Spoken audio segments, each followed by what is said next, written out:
నమస్కారం. అందరూ బాగున్నారా? ఈ ఫిబ్రవరి 15వ తేదీన ఆదివారం నాడు శివరాత్రి వచ్చింది కదా.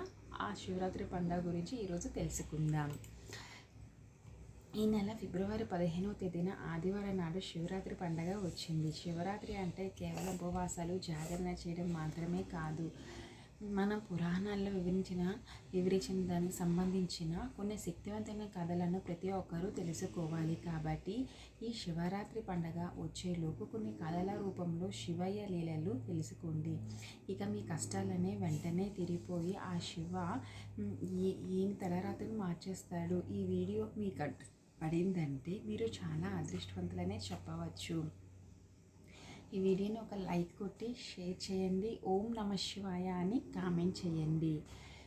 ఈ నెల ఫిబ్రవరి 15వ తేదీన ఆదివారం సాయంత్రం 4:45 చతుర్దశి ప్రారంభమై ఫిబ్రవరి 16వ తేదీన సోమవారం సాయంత్రం 5:30 వరకు చతుర్థి తిథి ఉంటుంది. కాబట్టి ఫిబ్రవరి 15వ తేదీన సాయంత్రం సమయంలో మాత్రమే శివుడిని పూజించాలి.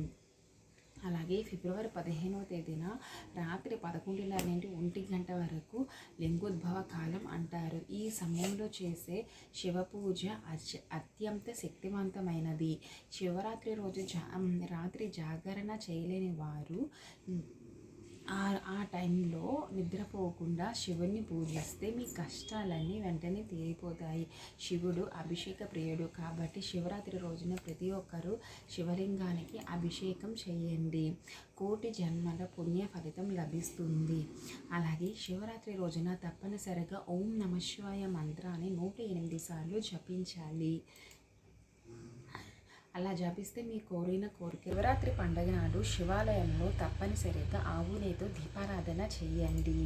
ఇలా చేయడం మంచి జరుగుతుంది. అలాగే శివరాత్రి పండుగ నాడు ప్రతి ఒక్కరూ విభూతి బుట్టుని పెట్టుకోండి. ఈ ఒక్కరోజు విభూతి బుట్టు పెట్టుకుంటే మనం తెలిసి తెలియక చేసిన పాపాలన్నీ వెంటనే తొలగిపోతాయంట.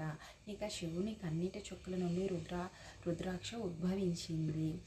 ఈ రుద్రాక్షను ధరించడం లేదా రుద్రాక్షతో జపం చేయడం ద్వారా ఆ శివయ్య వెంటనే కరుణిస్తాడంట. ఈ శివరాత్రి నాడు ప్రతి ఒక్కరూ శివాలయానికి వెళ్తారు. అయితే శివాలయానికి వెళ్ళిన భక్తులు శివాలయంలో పూర్తిగా ప్రదక్షిణ చేయకూడదు.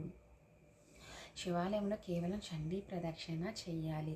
శివరాత్రి పండుగ వచ్చేలోపు మీ ఇంటిని పూజ గదిని శుభ్రం చేసుకోండి.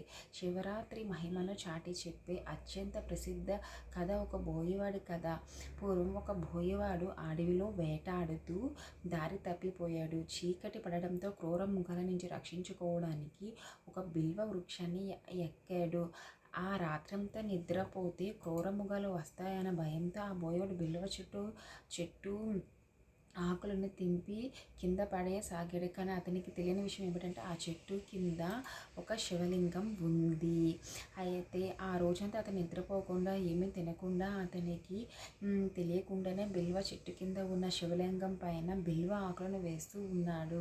ఈ విధంగా అతను ఉపవాసం జాగరణ చేస్తూ శివునికి అభిషేకం చేసినంత పుణ్య ఫలితం దక్కింది. అయితే కొన్ని రోజుల తర్వాత ఆ బోయవాడు మరణించాడు. అప్పుడు శివదూతలు వచ్చి అతన్ని కైలాసానికి తీసుకువెళ్ళారు. ఆ శివరాత్రి రోజున శివలింగానికి పూజించినందుకు అతనికి ఆ పరమేశ్వరుడు మోక్షాన్ని ప్రసాదించాడు.